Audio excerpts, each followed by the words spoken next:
Hi dears, LPIയുടെ ക്ലാസ്സിലോട്ട് എവർക്കും സ്വാഗതം. നമ്മൾ last ക്ലാസ്സിൽ സെൻട്രൽ ഫോഴ്സ് മോഷനെ കുറിച്ചിട്ടായിരുന്നു ഡിസ്കസ് ചെയ്തിട്ടുണ്ടായിരുന്നത് അല്ലെ.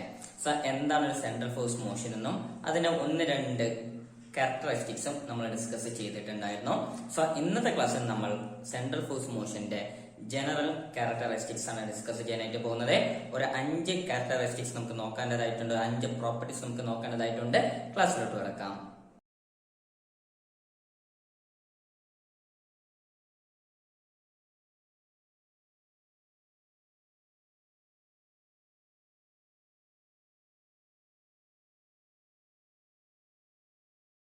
സോ ഡിയേഴ്സ്, നമുക്കുള്ള ആദ്യത്തെ പ്രോപ്പർട്ടി എന്ന് പറയുന്നത് ഒരു പാർട്ടിക്കിൾ സെൻട്രൽ ഫോഴ്സിന്റെ ഇൻഫ്ലുവൻസിലാണ് മൂവ് ചെയ്യുന്നത് എന്ന് കരുതുക. അങ്ങനെയാണെങ്കിൽ ആ പാർട്ടിക്കിളിന്റെ ആംഗുലാർ മൊമെന്റം എന്ന് പറയുന്നത് കൺസേർവ്ഡ് ആയിരിക്കും, അഥവാ അത് കോൺസ്റ്റന്റ് ആയിരിക്കും. Means the angular momentum of A particle which is moving under the influence of A central force is always conserved. So അതെങ്ങനെ പ്രൂവ് ചെയ്യാം എന്നുള്ളത് നമുക്ക് നോക്കാം. നമ്മൾ കഴിഞ്ഞ ക്ലാസ്സിൽ പഠിച്ചു വെച്ചിട്ടുള്ള കാര്യം വീണ്ടും റിവൈൻഡ് ചെയ്ത് നോക്കാം. സെൻട്രൽ ഫോഴ്സ് അല്ലെ, വെക്ടർ എഫ് കണ്ടുപിടിക്കാനായിട്ട് നമ്മുടെ ഇക്വേഷൻ എന്ന് പറയുന്നത് എന്താണ്? F of R into R cap ആണല്ലോ. F of R into R cap, ഇതാണ് നമുക്ക് നമ്മുടെ സെൻട്രൽ ഫോഴ്സ് കണ്ടുപിടിക്കാനായിട്ടുള്ള ഇക്വേഷൻ എന്ന് പറയുന്നത്. ഓക്കെ, അപ്പോൾ ഈ ഇക്വേഷൻ ഉപയോഗിച്ചിട്ട് നമുക്ക് നമ്മുടെ ആംഗുലാർ മൊമെന്റത്തിന്റെ കേസിലോട്ട് വരാം. So we know that torque എന്ന് പറയുന്നത് എന്താണ്? നമ്മുടെ ഫോഴ്സിന്റെ റൊട്ടേഷണൽ അനലോഗ് ആണ് ടോർക്ക് അല്ല. ഇപ്പൊ ടോർക്ക് കണ്ടുപിടിക്കാനായിട്ടുള്ള ഒരു ഇക്വേഷൻ എന്ന് പറയുന്നത് എന്താണ്? Rate of change of angular momentum ആണല്ലോ. So torque tau is equal to the rate of change of angular momentum dl/dt ആണ് അല്ലെ. ടോ കണ്ടുപിടിക്കാനായിട്ടുള്ള ഇക്വേഷൻ അതാണ്. And we know that torque കണ്ടുപിടിക്കാനായിട്ടുള്ള മറ്റൊരു ഇക്വേഷൻ ആണ് r cross F, vector R cross vector F ആണല്ലോ. R cross F വെച്ചിട്ട് നമുക്ക് ടോർക്ക് കണ്ടുപിടിക്കാം. അതേപോലെ ആംഗുലാർ മൊമെന്റത്തിന്റെ ഡിഫറൻഷിയേഷൻ വഴി നമുക്ക് ടോർക്ക് കണ്ടുപിടിക്കാം. സോ ഈ ആർ ക്രോസ് എഫ് നമുക്കൊന്ന് സിംപ്ലിഫൈ ചെയ്ത് കഴിഞ്ഞാൽ വെക്ടർ ആർ എന്നുള്ളത് നമുക്ക് എങ്ങനെ എഴുതാം? അതിനെ മാഗ്നിറ്റ്യൂഡ് ഇൻറ്റു അതിന്റെ ഡയറക്ഷനിലുള്ള യൂണിറ്റ് വെക്ടർ ആയിട്ട് എഴുതാലോ. ഏതൊരു വെക്ടർ നമുക്ക് അങ്ങനെ എഴുതാലോ. അതിന്റെ magnitude into unit vector in that direction. അപ്പൊ വെക്ടർ ആർ എന്നുള്ളത് നമുക്ക് എങ്ങനെ എഴുതാം? ആർ ഇൻറ്റു ആർ ക്യാപ് എന്ന് എഴുതാം അല്ലെ. അപ്പൊ ഇൻറ്റു എന്നുള്ള സിമ്പിൾ ഞാൻ ഇടുന്നില്ല, കാരണം ഇൻറ്റു എന്നുള്ള സിമ്പിൾ ഇട്ടാൽ ഇവിടെ ഓൾറെഡി ഒരു സിമ്പിൾ ഉണ്ട്, അത് ക്രോസ് ആണ്, ക്രോസ് പ്രോഡക്റ്റിന്റെ സിമ്പിൾ ആണ് അത്. വീണ്ടും ഞാൻ ഇൻറ്റു എന്നിട്ടാൽ നിങ്ങൾക്ക് കൺഫ്യൂഷൻ വരും. അപ്പൊ അത് വരാതിരിക്കാൻ വേണ്ടിയിട്ടാണ് ഞാൻ ഇപ്പൊ ചുമ്മാ ഒരു കുത്തുമാർക്ക് ഇട്ടത്. സോ ഇത് മൾട്ടിപ്ലിക്കേഷൻ, ഇത് സാധാരണ മൾട്ടിപ്ലിക്കേഷൻ, പക്ഷെ അതാണെങ്കിൽ ക്രോസ് പ്രോഡക്റ്റ് കേട്ടല്ലോ. So R into vector R cap, sorry R cap, okay, cross F എന്നുള്ളതിനെ നമുക്ക് ഇത് സബ്സ്റ്റിറ്റ്യൂട്ട് ചെയ്യാലോ, എഫ് എന്നുള്ളതിനെ അത് സബ്സ്റ്റിറ്റ്യൂട്ട് ചെയ്യാലോ. അപ്പൊ എന്ത് വരും? F of R into vector R cap, ഇങ്ങനെയാണ് വരിക അല്ലെ. അപ്പൊ ഈ വെക്ടർ ആറിന് വരെ ഇങ്ങനെ സബ്സ്റ്റിറ്റ്യൂട്ട് ചെയ്ത് വെക്ടർ എഫിന് വരെ അങ്ങനെ സബ്സ്റ്റിറ്റ്യൂട്ട് ചെയ്തു. ഇതൊന്ന് സിംപ്ലിഫൈ ചെയ്യാം. എങ്ങനെ? ഇതിൽ ഈ ആർ എന്ന് പറയുന്ന ആളും എഫ് ഓഫ് ആർ എന്ന് പറയുന്ന ആളും ജസ്റ്റ് മാഗ്നിറ്റ്യൂഡ്സ് മാത്രമാണ്. അപ്പൊ മാഗ്നിറ്റ്യൂഡ്സ് നമുക്ക് എന്ത് ചെയ്യാൻ പറ്റുള്ളൂ? മൾട്ടിപ്ലൈ ചെയ്യാൻ പറ്റുള്ളൂ. എന്ത് ചെയ്യാൻ പറ്റില്ല? ക്രോസ് പ്രോഡക്റ്റ് എടുക്കാൻ പറ്റില്ല. അപ്പൊ അതിന് നമുക്ക് ആദ്യം എഴുതാം R into F of R, R into F of R. ഇനി ആരൊക്കെ ഉണ്ട്? ആർ ക്യാപ്പും ഉണ്ട്, ആർ ക്യാപ്പും ഉണ്ട്. അത് രണ്ടും യൂണിറ്റ് വെക്ടേഴ്സ് ആണ്. സോ അവരുടെ വെക്ടർ പ്രോഡക്റ്റ് നമുക്ക് എടുക്കാം, ക്രോസ് പ്രോഡക്റ്റ് എടുക്കാം. So R cap cross R cap എന്ന് വരും ആണല്ലോ. നമുക്കറിയാം എന്തറിയാം? I cap cross I cap എന്ന് പറയുന്നത് 0 ആണ്. J cap cross J cap 0 ആണ്. അതേപോലെ കെ ക്യാപ് ക്രോസ് കെ ക്യാപ്പും 0 ആണ്. കാരണം ക്രോസ് പ്രോഡക്റ്റ് എങ്ങനെ കണ്ടുപിടിക്കുക? A cross B is equal to A B sine theta അല്ലെ. സോ സൈൻ തീറ്റ വെച്ചിട്ടാണ് നമ്മൾ എന്ത് കണ്ടുപിടിക്കുക? വെക്ടർ പ്രോഡക്റ്റ് കണ്ടുപിടിക്കുക.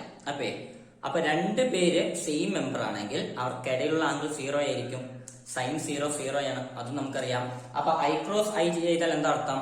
ഐന്റെയും ഐന്റെയും ഇടയിലുള്ള ആംഗിൾ എന്ന് പറയുന്നത് 0 ഡിഗ്രി ആണ്. സോ ഐ ക്രോസ് ഐ എന്ന് പറയുമ്പോൾ അവിടെ സൈൻ 0 എന്ന് വരും. സൈൻ 0 ആണ്. അതേപോലെ തന്നെ ജെ ക്രോസ് ജെയും കെ ക്രോസ് കെ ഒക്കെ വരും. അപ്പൊ അതേപോലെ ആർ ക്രോസ് ആറും എന്ത് തന്നെയാണ്? 0 തന്നെയാണ് ആണല്ലോ. അപ്പൊ ആർ ക്രോസ് ആറിന്റെ വാല്യൂ 0 ആണ്. നമ്മളത് സബ്സ്റ്റിറ്റ്യൂട്ട് ചെയ്താൽ എന്ത് വരും? R into F of R into 0 എന്ന് വരും. ഇത് സാധാരണ ഇൻറ്റു ഇട്ടതാണ് കേട്ടോ. ഈ ഇൻറ്റു സാധാരണ ഇൻറ്റു ആണ്. ഇത്ര നേരം ഇട്ടതൊക്കെ ക്രോസ് പ്രോഡക്റ്റിന്റെ സംഭവം. ഇപ്പൊ ഇട്ടിരിക്കാൻ സാധാരണ ഇൻറ്റു. ഈ 0 എങ്ങനെ വന്നു? ആർ ക്രോസ് ആറിന്റെ വാല്യൂ കൊണ്ട് 0, കാരണം രണ്ടും ഒരേ ഡയറക്ഷനിലായതുകൊണ്ട് ഓഫ് കോഴ്സ് അവരുടെ ക്രോസ് പ്രോഡക്റ്റ് വെക്ടർ പ്രോഡക്റ്റ് 0 ആണ്. സോ ടോർക്ക് 0 എന്ന് നമുക്ക് കിട്ടും. ടോർക്ക് 0 എന്ന് കിട്ടും. ടോർക്ക് എന്നുള്ളത് ഇങ്ങനെയും എഴുതാമല്ലോ. അപ്പൊ dl/dt ആണ് 0. ഏതൊരാളുടെ ഡെറിവേഷൻ ആണ്, ഡിഫറൻഷിയേഷൻ ആണ് 0 വരുന്നത്, അയാൾ കോൺസ്റ്റന്റ് ആണ് അല്ലെ. കാരണം കോൺസ്റ്റന്റിന്റെ ഡിഫറൻഷിയേഷൻ ആണ് 0.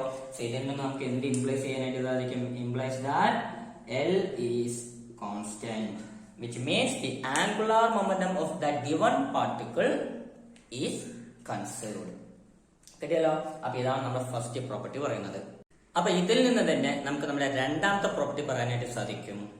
നമ്മുടെ പാർട്ടിക്കിൾ സെൻട്രൽ ഫോഴ്സിന്റെ ഇൻഫ്ലുവൻസിൽ ട്രാവൽ ചെയ്യുന്ന ആ പാർട്ടിക്കിളിന്റെ മോഷൻ എന്ന് പറയുന്നത് ഒരു പ്ലാനാർ മോഷൻ ആയിരിക്കും. വിച്ച് മീൻസ് ഒരു പ്ലെയിനിലായിരിക്കും അയാൾ മൂവ് ചെയ്തുകൊണ്ടിരിക്കുക, അല്ലാതെ സ്പേസിലല്ല. സോ പ്ലെയിനിൽ XY പ്ലെയിൻ ആവാം, XZ പ്ലെയിൻ ആവാം, YZ പ്ലെയിൻ ആവാം. ഒരു പ്ലെയിനിൽ ഒരു പ്ലാനാർ മോഷൻ ആയിരിക്കും ആര് ക്യാരി ഔട്ട് ചെയ്യുക? A particle under the influence of central force. കാരണം എന്താണ് ഇപ്പൊ പറഞ്ഞത് തന്നെയാണ്, ഫസ്റ്റ് പ്രോപ്പർട്ടി തന്നെയാണ്. L ഈസ് കൺസേർവ്ഡ് അല്ല, ഒരു കോൺസ്റ്റന്റ് ആണ്. നമ്മുടെ ആംഗുലർ മൊമെന്റം ഒരു കോൺസ്റ്റന്റ് ആണ്. കാരണം ആംഗുലർ മൊമെന്റം കണ്ടുപിടിക്കാനായിട്ട് നമ്മുടെ വേറൊരു ഇക്വേഷൻ എന്താണ്? നമുക്ക് ആ ഡെറിവേഷനിലോട്ട് വരാം. ആംഗുലർ മൊമെന്റം കണ്ടുപിടിക്കാനായിട്ടുള്ള മറ്റൊരു ഇക്വേഷൻ എന്താണ്? R ക്രോസ് P അല്ലെ. P എന്ന് വെച്ചാൽ എന്താണ്? നമ്മുടെ ലീനിയർ മൊമെന്റം അല്ലെ. നമ്മുടെ സാധാരണ ലീനിയർ മോഷനിൽ വരുന്ന, കൊളീനിയർ മോഷനിൽ വരുന്ന, റെക്ടിലീനിയർ മോഷനിൽ വരുന്ന ലീനിയർ മൊമെന്റം ആണ് നമ്മുടെ P എന്ന് പറയുന്നത്. ഓക്കെ, അപ്പൊ അതിന്റെ റൊട്ടേഷൻ അനലോഗാണ് നമ്മുടെ ആംഗുലർ മൊമെന്റം. അതൊക്കെ നമുക്ക് അറിയുന്ന കാര്യം. സെല്ല് കണ്ടുപിടിക്കാനായിട്ടുള്ള ഇക്വേഷൻ R ക്രോസ് P ആണ്. വൺസ് അഗൈൻ ഈ P എന്നുള്ളതിന് വരെ നമുക്ക് എന്ത് കൊടുക്കാം? മാസ് ഇൻറ്റു വെലോസിറ്റി എന്ന് കൊടുക്കാമല്ലോ. മാസ് ഇൻറ്റു വെലോസിറ്റി എന്ന് കൊടുക്കാം. അതിൽ മാസ് എന്താണ്? നമ്മളൊരു കോൺസ്റ്റന്റ്, തൽക്കാലം M എന്ന് ഞാൻ എടുക്കുന്നില്ല, മ്യൂ എന്ന് എടുക്കാം. ഓക്കെ, നമ്മൾ റെഡ്യൂസ്ഡ് മാസിനെ കുറിച്ചാണ് നമ്മൾ പറഞ്ഞുകൊണ്ടിരിക്കുന്നത്. So mu into vector V എന്ന് എടുക്കാം. ഇതിൽ മ്യൂ റെഡ്യൂസ്ഡ് മാസ്, അത് ജസ്റ്റ് ഒരു മാഗ്നിറ്റ്യൂഡ് ആയിട്ടുള്ള സ്കാലർ ക്വാണ്ടിറ്റി മാത്രമാണ്. അപ്പൊ ഇവിടെ ആറും വിയും മാത്രമാണ് വെക്ടർ ക്വാണ്ടിറ്റീസ്. അപ്പൊ നമുക്ക് ഒന്ന് റീഅറേഞ്ച് ചെയ്താൽ എങ്ങനെയാ? Mu into vector R cross vector V എന്ന് എഴുതാം അല്ലെ. Vector R cross vector V എന്ന് എഴുതാം. ഇതൊരു കോൺസ്റ്റന്റ് ആണ്. ഇതൊരു കോൺസ്റ്റന്റ് ആണ്. കാരണം L കോൺസ്റ്റന്റ് ആണെങ്കിൽ ഇവരും കോൺസ്റ്റന്റ് ആണ് എന്നാണല്ലോ അർത്ഥം ആണല്ലോ. അപ്പൊ ഇവര് കോൺസ്റ്റന്റ് ആവണമെന്നുണ്ടെങ്കിൽ ഈ L ഏത് ഡയറക്ഷനിലാണോ, ഏത് ആക്സിസിലാണോ ഉള്ളത്, അതിന്റെ പെർപെൻഡിക്കുലർ ആക്സിസിൽ മാത്രമേ ഇവര് കാണാൻ സാധിക്കുകയുള്ളൂ. ആറും വിയും.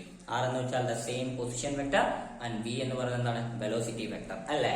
So both R and V are constrained to that plane which is perpendicular to the angular momentum of the particle. അപ്പൊ പാർട്ടിക്കിളിന്റെ ആംഗുലർ മൊമെന്റം ഏത് ആക്സിസിലാണോ അതിന് പെർപെൻഡിക്കുലർ പ്ലെയിനിലാണ് ആറും വിയും കാണപ്പെടുക. സബ് പ്ലെയിനിൽ കാണപ്പെടുന്നു means they are planar. So the motion of the particle under the influence of the central force is planar in nature. Okay, so for example angular momentum z axis ആണെന്ന് വിചാരിക്കുക. z ആക്സിസിന് perpendicular ആയിട്ടുള്ള plane ഏതാണ്? XY plane. So XY പ്ലെയിനിലേക്ക് ആര് കാണപ്പെടുക? ആറും വിയും കാണപ്പെടുക. നമുക്കുള്ള മൂന്നാമത്തെ പ്രോപ്പർട്ടി എന്ന് പറയുന്നത്, നമ്മൾ രണ്ടാമത്തെ പ്രോപ്പർട്ടിയിൽ പറഞ്ഞു ആ പാർട്ടിക്കൽ മോഷൻ എന്ന് പറയുന്നത് പ്ലാനാർ ആണ്. അപ്പൊ ഏത് പ്ലെയിനിലാണ് അത് മൂവ് ചെയ്യുന്നത്? ആ ഓർബിറ്റൽ പ്ലാനാർ നമുക്ക് അറിഞ്ഞു കഴിഞ്ഞാൽ ആ പാർട്ടിക്കിളിന്റെ, ഏത് പാർട്ടിക്കിൾ? സെൻട്രൽ ഫോഴ്സിന്റെ ഇൻഫ്ലുവൻസിൽ മൂവ് ചെയ്യുന്ന, ട്രാവൽ ചെയ്യുന്ന ആ പാർട്ടിക്കിൾസിന്റെ ട്രജക്ടറി നമുക്ക് കംപ്ലീറ്റ് ആയിട്ട് ഡിസ്ക്രൈബ് ചെയ്യാനായിട്ട് സാധിക്കും by using any two independent variables. ഏതെങ്കിലും രണ്ട് ഇൻഡിപെൻഡന്റ് വേരിയബിൾസ് ഉപയോഗിച്ചിട്ട് നമുക്ക് ആ പാർട്ടിക്കിളിന്റെ കംപ്ലീറ്റ് ട്രജക്ടറിയും എന്ത് ചെയ്യാനായിട്ട് സാധിക്കും? ഡിസ്ക്രൈബ് ചെയ്യാനായിട്ട് സാധിക്കും. സോ യൂഷ്വലി നമുക്ക് കാർട്ടീഷ്യൻ കോർഡിനേറ്റ് സിസ്റ്റം ഉണ്ട്, പോളാർ കോർഡിനേറ്റ് സിസ്റ്റം ഉണ്ട്, ഇവർ പലരും ഉണ്ട്. സോ പോളാർ കോർഡിനേറ്റ് സിസ്റ്റം എടുക്കണേ നമ്മൾ അവിടെ രണ്ട് വേരിയബിൾസ് ആണ് പറയാ അല്ലെ, ഒന്ന് ആറും ഒന്ന് തീറ്റയും. സോ ഫോർ എക്സാമ്പിൾ ഈ പോളാർ കോർഡിനേറ്റ് സിസ്റ്റത്തിനെ കുറിച്ച് നമ്മൾ സംസാരിക്കുന്നതെങ്കിൽ ആ ഒരു പാർട്ടിക്കിളിന്റെ ട്രജക്ടറിനെ ഈ ആറും തീറ്റയും ഉപയോഗിച്ച് നമുക്ക് കംപ്ലീറ്റ് ആയിട്ടും എന്ത് ചെയ്യാൻ സാധിക്കും? ഡിസ്ക്രൈബ് ചെയ്യാനായിട്ട് സാധിക്കും. ഇതാണ് തേർഡ് പ്രോപ്പർട്ടി പറയുന്നത്. The complete trajectory of that particle, ഏത് പാർട്ടിക്കിൾ? ആ പ്ലെയിനിൽ പ്ലാനാറായിട്ട് മൂവ് ചെയ്യുന്ന ആ ഒരു പാർട്ടിക്കിളിന്റെ okay can be described by using any two independent variables. ഏത് രണ്ട് ഇൻഡിപെൻഡന്റ് വേരിയബിൾസ് ഉപയോഗിച്ചിട്ടുണ്ടെങ്കിൽ നമുക്ക് എന്ത് ചെയ്യാനായിട്ട് സാധിക്കും? ഡിസ്ക്രൈബ് ചെയ്യാനായിട്ട് സാധിക്കും. ഓക്കെ, അപ്പൊ അതിന്റെ ഒരു ഡെറിവേഷൻ കൂടി നമുക്ക് ചെയ്യേണ്ടതായിട്ടുണ്ട്. സോ വൺസ് അഗൈൻ നമുക്ക് നമ്മുടെ ഇക്വേഷൻ ഒന്നുകൂടി ഒന്ന് നോക്കി വയ്ക്കാം. വെക്ടർ എഫ് കണ്ടുപിടിക്കാനായിട്ടുള്ള ഇക്വേഷൻ എന്താണ്? F of R into R cap. ഇതാണ് നമ്മുടെ ഇക്വേഷൻ ആണല്ലോ. അപ്പോ നമ്മുടെ പാർട്ടിക്കിൾ ഒരു പ്ലെയിനിൽ പ്ലാനാർ ആയിട്ട് ഇങ്ങനെ മൂവ് ആയിക്കൊണ്ടിരിക്കുകയാണെന്ന് വിചാരിക്കുക, സെൻട്രൽ ഫോഴ്സിന്റെ ഇൻഫ്ലുവൻസിൽ. അപ്പൊ ഫോഴ്സ് സെൻട്രൽ ആണ്, അതുകൊണ്ടാണല്ലോ സെൻട്രൽ ഫോഴ്സ് ആയത്. അപ്പൊ സെൻട്രൽ ഫോഴ്സിൽ മൂവ് ചെയ്തുകൊണ്ടിരിക്കുന്ന ഒരാൾ, ഫോർ എക്സാമ്പിൾ ഞാൻ ഇങ്ങനത്തെ ഒരു സംഭവം വരച്ചുതരാം. ഫോർ എക്സാമ്പിൾ ഇതാണ് നമ്മുടെ സെൻട്രൽ ഫോഴ്സ് എന്ന് വിചാരിക്കുക. അതാണ് നമ്മുടെ സെൻട്രൽ ഫോഴ്സിന്റെ ഉറവിടം, ആ ഒരു സെന്റർ എന്ന് വിചാരിക്കുക. ഫോർ എക്സാമ്പിൾ ഇങ്ങനെയാണ് നമ്മുടെ പാർട്ടിക്കിൾ മൂവ് ആണെന്ന് വിചാരിക്കുക. ഫോർ എക്സാമ്പിൾ ഇതാണ് നമ്മുടെ പാർട്ടിക്കിൾ എന്ന് വിചാരിക്കാം. ഓക്കെ, അപ്പൊ ഈ സെൻട്രൽ ഫോഴ്സ് നമുക്കറിയാം എല്ലാ ഡയറക്ഷനിലും ഇങ്ങനെ ഉണ്ടാവും അല്ലെ, സെൻട്രൽ നിന്നും എല്ലാ ഡയറക്ഷനിലും ഇങ്ങനെ പോകുന്നുണ്ടാവും. സോ അത് നമ്മുടെ സെൻട്രൽ ഫോഴ്സ്. അപ്പോൾ ആ മൂവ് ചെയ്യുന്ന ആ പാർട്ടിക്കിളില് രണ്ട് ടൈപ്പ് ഫോഴ്സ് ആണ് ആക്ട് ചെയ്യുക നമുക്കറിയാം അല്ലെ. ഒന്ന് റേഡിയൽ ഫോഴ്സ്. റേഡിയൽ ഫോഴ്സ് ഏത് ഡയറക്ഷനാണ്? ഈ സെൻട്രലിലോട്ടുള്ള ആ ഡയറക്ഷനിലായിരിക്കും. അതായത് സെൻട്രൽ ഫോഴ്സിന്റെ അതേ ഡയറക്ഷനിലാണ് ആര് കാണപ്പെടുക? റേഡിയൽ ഫോഴ്സ് കാണപ്പെടുക അല്ലെ, റേഡിയൽ ഫോഴ്സ്. മറ്റൊന്നാണെങ്കിലോ ടാൻജൻഷ്യൽ ഫോഴ്സ് അല്ലെ. ടാൻജൻഷ്യൽ ഫോഴ്സ് എങ്ങനെയാണ്? ടാൻജന്റ് ആയിട്ട് കാണപ്പെടും. Tangential force. ഓക്കെ, അപ്പോ ഇനിയിപ്പോ ടോട്ടൽ ഫോഴ്സ് എന്ന് പറയുന്നത് ഇത് രണ്ടിന്റെയും എന്തായിരിക്കും? സം ആയിരിക്കും അല്ലെ. അങ്ങനെയാണെങ്കിൽ നമുക്ക് അതൊന്ന് ഈ ഒരു ഇക്വേഷൻ സബ്സ്റ്റിറ്റ്യൂട്ട് ചെയ്യാം. അപ്പൊ ഇവിടെ എഫ് എന്നുള്ളതിന് പകരം ഈ എഫ് എന്നുള്ളതിന് നമുക്ക് എന്ത് സബ്സ്റ്റിറ്റ്യൂട്ട് ചെയ്യാം? എഫ് ആർ, അതായത് നമ്മുടെ റേഡിയൽ ഫോഴ്സ് പ്ലസ് എഫ് തീറ്റ, അതായത് നമ്മുടെ ടാൻജൻഷ്യൽ ഫോഴ്സ് എന്ന് നമുക്കൊന്ന് സബ്സ്റ്റിറ്റ്യൂട്ട് ചെയ്ത് നോക്കാം. സാധാരണ ആര്? നമ്മുടെ F of R into vector R എന്ന് പറയുന്നത് ആണല്ലോ. അപ്പൊ ഇതാണ് നമ്മുടെ സംഭവം. അപ്പൊ ഈ റേഡിയൽ ഫോഴ്സ് നമുക്ക് ആദ്യം ഒന്ന് എഴുതി നോക്കാം. അതെന്താ? Mu into R double dot minus R theta dot square e R cap. Okay, അപ്പൊ ഇത് നമ്മുടെ റേഡിയൽ ഫോഴ്സിനാണ് ഇങ്ങനെ എഴുതിയിട്ടുള്ളത്. അപ്പൊ റേഡിയൽ മാസവും റേഡിയൽ ആക്സലേഷനും എഴുതിയിട്ടുണ്ട്. അല്ല, ആക്സലേഷന്റെ മാഗ്നിറ്റ്യൂഡ് ചെയ്തിട്ട് അതിന് യൂണിറ്റ് വെക്ടർ നമ്മൾ കാണിച്ചിട്ടുണ്ട്. ഓക്കെ, പ്ലസ് ഞാൻ ടാൻജൻഷ്യൽ ഫോഴ്സ് വരുമ്പോൾ അതേപോലെ മ്യൂ ഇൻറ്റു റേഡിയൽ മാസ് വെച്ച് കഴിഞ്ഞാൽ എഴുതുക R theta double dot plus 2 R dot theta dot e theta cap അല്ലെ. സോ ഇതാണ് നമ്മളുടെ ടാൻജൻഷ്യൽ ഫോഴ്സിന്റെ ഇക്വേഷൻ വരിക, വിച്ച് ഈസ് ഈക്വൽ ടു എന്താണ്? F of R into R cap എന്നാണ് വരിക. സോ നമുക്കറിയാം, ഇത് കാണുമ്പോൾ തന്നെ നമുക്ക് മനസ്സിലാക്കാനായിട്ട് സാധിക്കും ഇവിടെ ടാൻജൻഷ്യൽ ഫോഴ്സ് 0 ആണെന്ന് അല്ലെ. കാരണം റേഡിയൽ ഫോഴ്സ് ആക്ട് ചെയ്യുന്നത് സെൻട്രൽ ഫോഴ്സിന്റെ അതേ ഡയറക്ഷനിലാണ്. അപ്പൊ ഇത് സെൻട്രൽ ഫോഴ്സിനെ റെപ്രസെന്റ് ചെയ്യുന്നു. അപ്പൊ ഈ സെൻട്രൽ ഫോഴ്സിന്റെ മാഗ്നിറ്റ്യൂഡ് എന്ന് പറയുന്നത് ഏതിന് ഈക്വൽ ആയിരിക്കും? ഈ റേഡിയൽ ഫോഴ്സിന്റെ മാഗ്നിറ്റ്യൂഡിന് ഈക്വൽ ആയിരിക്കും. അതായത് സിംപ്ലി പറയുകയാണെന്നുണ്ടെങ്കിൽ mu into R double dot minus R theta dot square e cap R എന്ന് പറയുന്നതാണ് ആര്? F of R R cap എന്ന് വരിക. ഓക്കെ, സോ ഒബിയസ്ലി ഈ ടൈം എന്തായിരിക്കും? 0 ആയിരിക്കും. So we can say that mu into R theta double dot plus 2 R dot theta dot e cap theta equal to 0 ആയിരിക്കും. ആ ടാൻജൻഷ്യൽ ഫോഴ്സ് 0 ആയിരിക്കും. അപ്പൊ ഇതിൽ നിന്ന് നമുക്ക് ഈസി ആയിട്ട് പറയാനായിട്ട് സാധിക്കും ആ ടാൻജൻഷ്യൽ ഫോഴ്സ് 0 ആണ്. അപ്പൊ ഇനി ഇതിനൊന്ന് സിംപ്ലിഫൈ ചെയ്താലോ? നമുക്കറിയാം ഇത് 0 ആണെന്നുണ്ടെങ്കിൽ ഈ ബ്രാക്കറ്റിലുള്ള ടേം 0 ആയിരിക്കും അല്ലെ. കാരണം മ്യൂ എന്ന് പറയുന്നത് റെഡ്യൂസ്ഡ് മാസ് ആണ്. അതിപ്പോ തൽക്കാലം എന്താവാൻ സാധ്യതയില്ല? 0 ആവാൻ സാധ്യതയില്ല. പക്ഷെ എന്തായാലും നമുക്ക് എഴുതാം. ഇതിനെ ഒന്നുള്ളിലോട്ട് മൾട്ടിപ്ലൈ ചെയ്ത് കഴിഞ്ഞാൽ ഇനി ഇതിന്റെ ബാക്കിയുള്ള ഡെറിവേഷൻ ചെയ്യാനായിട്ട് പോയി നമുക്ക് ശ്രദ്ധിച്ച് നോക്കിക്കോളൂ. ഇവനെ ഒന്നുള്ളിലോട്ട് എടുത്തു കഴിഞ്ഞാൽ എങ്ങനെ എഴുതാം? Mu into R theta double dot plus mu into 2 R dot theta dot equal to 0 അല്ലെ. കാരണം ഇത് യൂണിറ്റ് വെക്ടർ ആണ്. സൈൻ മാഗ്നിറ്റ്യൂഡ് എന്തായാലും 1 ആണ്. അപ്പൊ പിന്നെ അവൻ 0 ആവില്ല. ഈ ബാക്കിയുള്ള ആൾക്കാർ മൊത്തത്തിൽ ചേർട്ടാണ് ഉണ്ടാകുക 0 ആകുക. അപ്പൊ ഈ ഒരു ഇക്വേഷന് ത്രൂ ഔട്ട് നമ്മൾ 6 വെച്ചിട്ട് മൾട്ടിപ്ലൈ ചെയ്യാം. 6 വെച്ചിട്ട് മൾട്ടിപ്ലൈ ചെയ്താൽ എങ്ങനെ വരും? Mu into R into R എന്നാവും അല്ലെ. ഇവിടെ ഓൾറെഡി ഒരു 6 ഉണ്ട്. ഇനി ഒരു 6 കൊണ്ട് കൂടി മൾട്ടിപ്ലൈ ചെയ്യുമ്പോൾ അത് എന്താവും? R square theta double dot അല്ലെ. പ്ലസ് ഇവിടെ എന്താവും? മ്യൂ ഇൻറ്റു 2 ഇൻറ്റു ആർ നമ്മൾ കൊണ്ടുവന്നത് ബാക്കി അതെല്ലാം ഉണ്ട്. ആർ ഡോട്ട് ഉണ്ട്, തീറ്റ ഡോട്ട് ഉണ്ട്, ഈക്വൽ ടു 0. കാരണം 0 ഇൻറ്റു ആർ എന്ന് പറയുന്നത് എന്ത് തന്നെയാണ്? 0 തന്നെയാണ്, മാറ്റമൊന്നും ഇല്ല അല്ലെ. അപ്പൊ അതങ്ങനെ വന്നു. അപ്പൊ ഇത് 0 ആണ് എന്ന് പറഞ്ഞാലുള്ള അർത്ഥം ഇത് നമുക്ക് എങ്ങനെ എഴുതാമെന്ന് അറിയാമോ? ഇത് ഒരാളുടെ ഡെറിവേഷൻ ആണ്, ഡിഫറൻഷിയേഷൻ ഡെറിവേറ്റീവ് ആണെന്ന് വിചാരിക്കാം. ഏതോ ഒരാളുടെ ഡെറിവേറ്റീവ് ആണ് ഇതെന്ന് വിചാരിക്കാം. അപ്പൊ ആ നമ്പർ കോൺസ്റ്റന്റ് ആയിരിക്കണം. കാരണം അതിന്റെ ഡെറിവേറ്റീവ് എത്ര വന്നിരിക്കുന്നത്? 0. അപ്പൊ ഇപ്പൊ എക്സ് എന്നിട്ട് ഒരാളാണെന്ന് വിചാരിക്കാം. ഫോർ എക്സാമ്പിൾ ആ എക്സിന്റെ ഡെറിവേറ്റീവ് ആണ് ഇവരെന്ന് വിചാരിക്കുക. അപ്പൊ എക്സിന്റെ ഡെറിവേറ്റീവ് ഇവർ എത്രയാണ്? 0 ആണ്. അപ്പൊ എക്സിന്റെ ഡെറിവേറ്റീവ് 0 ആണ്. അപ്പൊ എക്സ് എന്താണ്? ഒരു കോൺസ്റ്റന്റ് ആണ് അല്ല. കാരണം കോൺസ്റ്റന്റ് ഡെറിവേറ്റീവ് ആണ് 0. അപ്പോൾ ഇവരെ നമുക്ക് എങ്ങനെ എഴുതാം? d/dt ഓഫ് കാരണം വിത്ത് റെസ്പെക്ട് ടു ടൈം ആണ് നമ്മൾ ഡിഫറൻഷിയേഷൻ ചെയ്യുന്നത്. മ്യൂ ആർ സ്ക്വയർ തീറ്റ എന്ന് എഴുതാം ഈക്വൽ ടു 0 എന്ന് കൊടുക്കാം. ഓക്കെ, അപ്പൊ ഇവർക്ക് വരാം നമുക്ക് ഇത് സബ്സ്റ്റിറ്റ്യൂട്ട് ചെയ്യാം. കാരണം ഇതിന്റെ ഡെറിവേറ്റീവ് അത് തന്നെയാണ്. കാരണം നമുക്കൊന്ന് ചെക്ക് ചെയ്ത് നോക്കാം. ഓക്കെ, നമുക്കൊന്ന് ചെക്ക് ചെയ്ത് നോക്കാലോ. ഓക്കെ, മ്യൂ കോൺസ്റ്റന്റ് ആണ്. അപ്പൊ ഞാൻ അതിനെ നിർത്താം.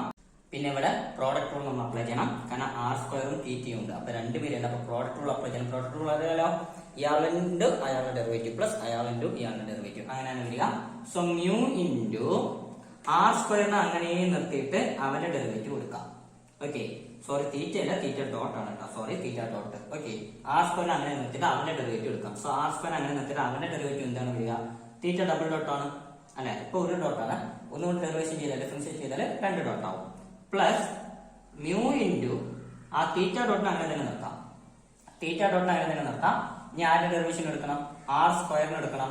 സോ r² ഡെറിവേഷൻ അത് 2r ആണ്. തീർന്നിട്ടില്ല. dr/dt കൂടി ഉണ്ട്. കാരണം r എന്ന് പറയുന്നത് ടൈമിന് വെച്ചിട്ടുള്ള ഫംഗ്ഷൻ അല്ല, ടൈമിന് വെച്ചിട്ടുള്ളതല്ല.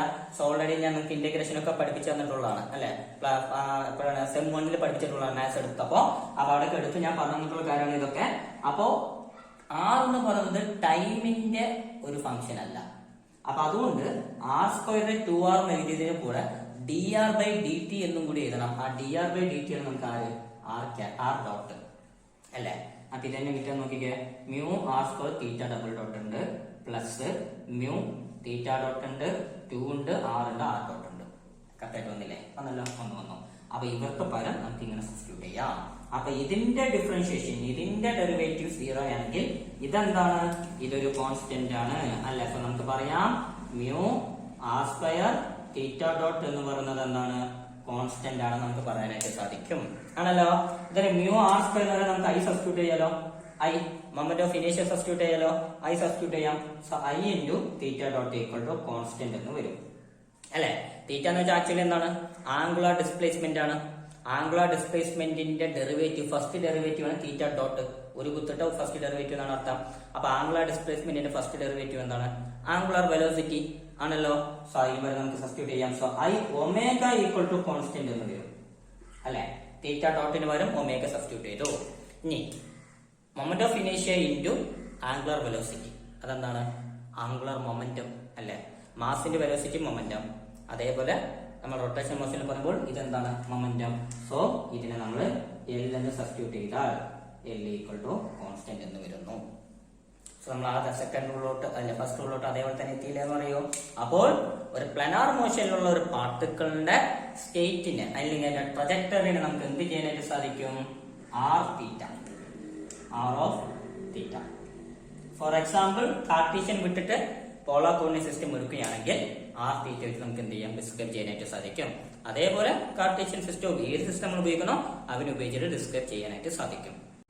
നമ്മുടെ നാലാമത്തെ പ്രോപ്പർട്ടിയും കൺസർവേഷനെ കുറിച്ചിട്ട് തന്നെയാണ്. ആ ഒരു പാർട്ടിക്കിളിന്റെ സെൻട്രൽ ഫോഴ്സിന്റെ ആ ഒരു ഇൻഫ്ലുവൻസിലുള്ള പാർട്ടിക്കിളിന്റെ ടോട്ടൽ എനർജിയും കൺസേർവ്ഡ് ആയിരിക്കും. Total energy means the sum of both potential as well as kinetic energy. അതും എന്തായിരിക്കും? കൺസേർവ്ഡ് ആയിരിക്കും എന്ന് നമ്മൾ പറയുന്നത്. സോ വൺസ് അഗൈൻ അതിന്റെ ഒരു ഡെറിവേഷൻ പോലെ നമുക്കൊന്ന് നോക്കാം. സോ വി നോ ദാറ്റ് നമുക്കറിയാം അല്ലെ? F is equal to minus delta u എന്ന് നമുക്ക് അറിയാം. F എന്ന് വെച്ചാൽ നമ്മുടെ ഫോഴ്സ് ആണ്. അപ്പൊ ഫോഴ്സ് എന്നുള്ളത് നമുക്ക് എന്ത് സബ്സ്റ്റിറ്റ്യൂട്ട് ചെയ്യാം? മാസ് ഇൻറ്റു ആക്സലറേഷൻ എന്ന് സബ്സ്റ്റിറ്റ്യൂട്ട് ചെയ്യാം. അല്ല, ആക്സലറേഷൻ എന്നുള്ളതിന് പകരം നമുക്ക് എന്ത് കൊടുക്കാം? dv/dt എന്ന് കൊടുക്കാം അല്ലെ? കാരണം ഡെറിവേഷൻ വെലോസിറ്റിയുടെ ഫസ്റ്റ് ഡെറിവേറ്റീവ് ആണ് എന്ത്? ആക്സലറേഷൻ നമുക്കറിയാം. സോ അതൊന്ന് സബ്സ്റ്റിറ്റ്യൂട്ട് ചെയ്ത് ഞാൻ ഇക്വേഷൻ എങ്ങനെ എഴുതാം? m dv/dt എന്ന് നമുക്ക് എഴുതാനായിട്ട് സാധിക്കും. സോ F എന്നുള്ളതിന് വരാം നമുക്ക് ഇങ്ങനെ m ഇൻറ്റു dv/dt എന്ന് എഴുതാം ആണല്ലോ. ഇനി റൈറ്റ് ഹാൻഡ് സൈഡിലുള്ള ലെഫ്റ്റോട്ട് കൊണ്ടുവന്ന സംഭവം എന്താവും? m dv/dt പ്ലസ് ആയിട്ട് മാറും അല്ലെ? ആ നെഗറ്റീവ് എന്നുള്ള സൈൻ ലെഫ്റ്റോട്ട് വരുമ്പോൾ പ്ലസ് ആയിട്ട് മാറും, ഈക്വൽ ടു 0 എന്നും വരും. ഓക്കെ, സോ വൺ സെക്കൻഡ് തൊട്ട് മുമ്പ് ഞാൻ പറഞ്ഞല്ലോ എന്തോ സംഭവം 0 ആണെന്ന് നമുക്ക് കിട്ടിക്കഴിഞ്ഞു. ഓക്കെ, അപ്പൊ ഇതിനെ നമുക്ക് ആരെങ്കിലും ഡെറിവേറ്റീവ് ആയിട്ട് എഴുതാനായിട്ട് പറ്റുമെന്ന് നോക്കാം. സോ അതിന് മുമ്പായിട്ട് through out the equation v കൊണ്ട് മൾട്ടിപ്ലൈ ചെയ്യാൻ പോകണം. അവിടെ r കൊണ്ട് മൾട്ടിപ്ലൈ ചെയ്തല്ലോ, അതുപോലെ ഇവിടെ നമുക്ക് എന്ത് ചെയ്യാം? v കൊണ്ടൊന്ന് മൾട്ടിപ്ലൈ ചെയ്യാം. Through out the equation v കൊണ്ട്. സോ മൾട്ടിപ്ലൈയിങ് വിത്ത് v ഒന്ന് മൾട്ടിപ്ലൈ ചെയ്യാം. അപ്പൊ എന്താവും? m v dv/dt plus delta u into v. ഇവിടെ കുത്തിട്ടത് ഇൻറ്റു എന്നുള്ള ഒരു അർത്ഥത്തിനാണ്, ഈക്വൽ ടു 0 എന്ന് വരും. ഓക്കെ, അപ്പോൾ ഇതിനെ നമുക്ക് എങ്ങനെ എഴുതാമെന്ന് ചോദിച്ചാൽ ഇത് വി ആണ് കേട്ടോ, യു എന്ന് വിചാരിക്കേണ്ട വി ആണ്. ഓക്കെ, ഇതിനെ നമുക്ക് എങ്ങനെ എഴുതാമെന്ന് നോക്കിയാൽ ആദ്യം ഇവനെ നമുക്കൊന്ന് നോക്കിയിട്ട് വരാം.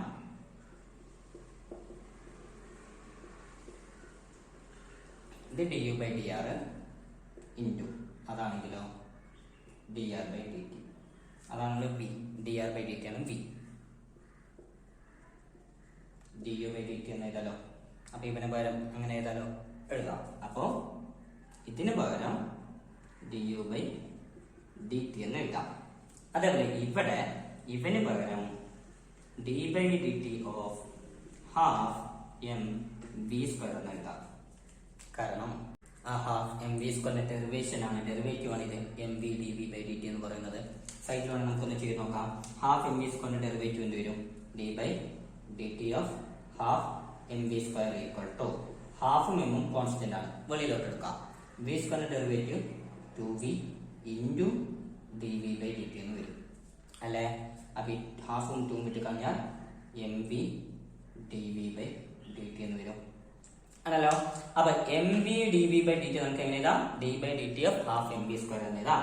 സോ അങ്ങനെയാണ് ഇവരെ ഞാൻ ഇങ്ങനെ എഴുതിയത്. ഓക്കെ, ഇത് രണ്ടൊന്നും കോമൺ ആയിട്ട് ഡി ബൈ ഡി ടി എടുത്തു കഴിഞ്ഞാൽ D by D T of half M V square plus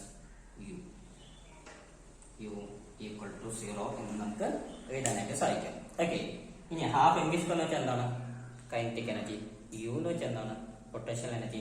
so sum of both potential as well as kinetic energy, sorry kinetic as well as potential energy എന്താണ്? 0 ആണ്. അപ്പൊ ഇവരുടെ derivative, ഇവരുടെ differentiation, ഇവരുടെ derivative 0 ആണെന്നുണ്ടെങ്കിൽ ഇത് കോൺസ്റ്റന്റ് ആണ് എന്നാണ് അർത്ഥം. സോ ഇത് കോൺസ്റ്റന്റ് ആണെങ്കിൽ നമുക്ക് എങ്ങനെ എഴുതാം? Half M V square plus U equal to constant. So അങ്ങനെ sum of potential as well as kinetic energy of the particle under the influence of the central force becomes conserved. നമ്മുടെ last property, അഞ്ചാമത്തെ property, നമ്മുടെ കെപ്ലറിന്റെ second ലോവുമായിട്ട് related ആയിട്ടുള്ളതാണ്. കെപ്ലറിന്റെ second law എന്തായിരുന്നു? Law of equal area അല്ലെ, law of areas ആയിരുന്നു. Equal ടൈമില് ആ planet ഏതോ ആയിക്കൊള്ളട്ടെ അത് കവറപ്പ് ചെയ്യുന്ന ഏരിയ ഈക്വൽ ആയിരിക്കും, സെയിം ആയിരിക്കും എന്നാണ് നമ്മൾ കെപ്ലറിന്റെ ലോയിൽ പഠിച്ചിട്ടുള്ളത് അല്ലെ. അതേപോലത്തെ ഒരു കോൺസെപ്റ്റ് ആണ് ഇവിടെയും വരുന്നത്.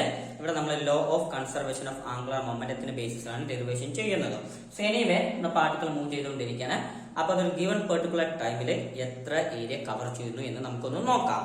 സോ അത് കവർ ചെയ്ത ഏരിയ കണ്ടുപിടിക്കാനായിട്ടുള്ള ഇക്വേഷൻ, അപ്പൊ ഏരിയക്ക് എന്ന് കൊടുത്താൽ കവർ ചെയ്ത area D A is equal to, നമുക്കറിയാം ഇക്വേഷൻ ഇത് ആറാണ്, അത് ആർ ഡി തീറ്റയാണ്. Half into R into R D theta, ഇതാണ് നമ്മുടെ ഇക്വേഷൻ വരിക അല്ലെ. അപ്പൊ ആർ ഇൻറ്റു ആർ ചെയ്യുമ്പോൾ ആർ സ്ക്വയർ എന്ന് വരും. So half R square D theta എന്നാണ്. അത് കവറപ്പ് ചെയ്ത് ഏരിയ നമുക്ക് കിട്ടുക.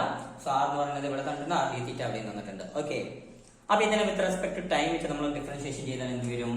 D A by D T, അതായത് ആ ഗിവൺ ടൈമിൽ കവറപ്പ് ചെയ്ത ഏരിയ, അതാണ് D A by D T എന്ന് പറയുന്നത്. Which is equal to half R square D theta by D T. അങ്ങനെ വേണമെങ്കിൽ എങ്ങനെ എഴുതാം? Half R square theta dot എന്ന് കൊടുക്കാം. കാരണം ഒരു ഡോട്ട് ഇട്ട് എന്താ അർത്ഥം? ഫസ്റ്റ് ഡെറിവേറ്റീവ് എന്നാണല്ലോ അർത്ഥം. അപ്പൊ ഡി തീറ്റ ബൈ ഡി ടിന് തീറ്റ ഡോട്ട് എന്ന് കൊടുക്കാം. ടെക്സ്റ്റ് ബുക്കിൽ ഇവിടെ തീറ്റ ഇട്ടിട്ടുണ്ടാവും, ഡോട്ട് ഇട്ടിട്ടുണ്ടാവില്ല. സോ അതൊന്നും നോക്കി നിങ്ങൾ ഒന്ന് കുത്തിക്കോളും. ഓക്കെ, സോ ഇത് നമുക്ക് കിട്ടി. അപ്പൊ D A by D T ഇങ്ങനെ വന്നു. ഇതിനെ വേണമെങ്കിൽ നമുക്ക് എന്ത് ചെയ്യാം? ഒന്ന് മാറ്റി പിടിക്കാം. ഓക്കെ, എങ്ങനെ? അപ്പോ ഈ ഡെറിവേറ്റീവ് ആണ് ഈ ആൻസർ വന്നിട്ടുള്ളത്. ഈ ഒരു ഇക്വേഷൻ നമ്മൾ മ്യൂ ഉണ്ട്, അതായത് നമ്മുടെ റെഡ്യൂസ്ഡ് മാസ് ഉണ്ട്, മൾട്ടിപ്ലൈയും ഡിവിഷനും ചെയ്തു എന്ന് വിചാരിക്കുക. അപ്പൊ ഈ ഇക്വേഷൻ നമുക്ക് എങ്ങനെയും കൂടി എഴുതാം? Half mu R square theta dot divide by mu എന്ന് എഴുതാലോ. മ്യൂ കൊണ്ട് മൾട്ടിപ്ലൈ ചെയ്തു, ഡിവൈഡ് ചെയ്തു. നമുക്കറിയാം mu R square theta dot എന്ന് പറയുന്നത് എന്താണ്? ആംഗുലർ മൊമെന്റം ആണ് ആണല്ലോ. So which is equal to L divide by ഡിനോമിനേറ്ററിൽ ആരുണ്ട്? 2 മ്യൂ ഉണ്ട്. So D A by D T കണ്ടുപിടിക്കാനായിട്ട് നമ്മുടെ ഇക്വേഷൻ എങ്ങനെ വന്നോ? എൽ ഡിവൈഡഡ് ബൈ 2 മ്യൂ എന്ന് വന്നു. സോ ഇവിടെ D A by D T ആണ് ഏരിയൽ വെലോസിറ്റി. ഇതാണ് നമ്മുടെ areal velocity. Areal velocity L എന്ന് പറയുന്നത് നമ്മുടെ ആംഗുലർ മൊമെന്റം, മ്യൂ എന്ന് പറയുന്നത് നമ്മുടെ reduced mass. So L conserved നമ്മൾ ഓൾറെഡി പറഞ്ഞു കഴിഞ്ഞു. എൽ കൺസേർവ്ഡ് ആണ് ആൻഡ് മ്യൂ കോൺസ്റ്റന്റ് ആണ്, റെഡ്യൂസ്ഡ് മാസും കോൺസ്റ്റന്റ് തന്നെയാണ്. So areal velocity is also conserved. അപ്പൊ ഇതിൽ നിന്ന് നമുക്ക് എന്ത് പറയാനായിട്ട് സാധിക്കും? ഏരിയൽ വെലോസിറ്റിയും കൺസേർവ്ഡ് ആണെന്ന് പറയാനായിട്ട് സാധിക്കും. സോ ഏരിയൽ വെലോസിറ്റി കൺസേർവ്ഡ് പറഞ്ഞാലുള്ള അർത്ഥം ഈക്വൽ ടൈം ഇന്റർവെല്ലിൽ നമ്മുടെ പാർട്ടിക്കിൾ കവർ ചെയ്യുന്ന ഏരിയയും ഈക്വൽ ആയിരിക്കും.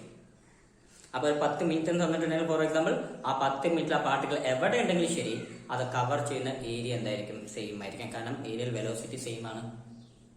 ഏരിയൽ വെലോസിറ്റി സെയിം ആയതുകൊണ്ട് അത് കവർ അപ്പ് ചെയ്യുന്ന ഏരിയയും എന്തായിരിക്കും? സെയിം ആയിരിക്കും. ശരി, നമ്മുടെ കെപ്ലറിന്റെ ആ സെക്കൻഡ് ലോ ഓഫ് ഏരിയ പോലത്തെ സെയിം പ്രൊസീജിയർ ആണ് വന്നിട്ടുള്ളത്. സി, അത് 5 നമ്മുടെ സെൻട്രൽ ഫോഴ്സ് മോഷന്റെ പ്രോപ്പർട്ടീസ് ആയിട്ട് നമുക്ക് പഠിക്കാനായിട്ടുള്ളത്. എല്ലാം വ്യക്തമായിട്ട് നോക്കത്തില്ല. എവിടെയെങ്കിലും എന്തെങ്കിലും ഡൗട്ട് നിങ്ങൾക്ക് ഉണ്ടെങ്കിൽ തീർച്ചയായും താഴെ കമന്റ് ചെയ്യുക, ഞാനത് പറഞ്ഞു തരുന്നതായിരിക്കും. സോ ഫിസിക്സ് പോലെ തന്നെ മാത്സിനും കെമിസ്ട്രിക്കും നമ്മൾ ക്ലാസ്സുകൾ ചെയ്യുന്നുണ്ട്. സാബിന്റെ ആ ചാനലിന്റെ ലിങ്കുകൾ നിങ്ങൾക്ക് താഴെ ഡിസ്ക്രിപ്ഷനിൽ കിട്ടുന്നതായിരിക്കും. അതുകൂടി കണ്ട് നോക്കുക. നിങ്ങളുടെ എല്ലാ ഫ്രണ്ട്സും ഷെയർ ചെയ്ത് നോക്കുകയും ചെയ്യുക. അടുത്ത ക്ലാസ് കണ്ടുമുട്ടാം. അതുവരെ ഇവിടെ വന്ന് സൈനിങ് ഓഫ്. Good bye.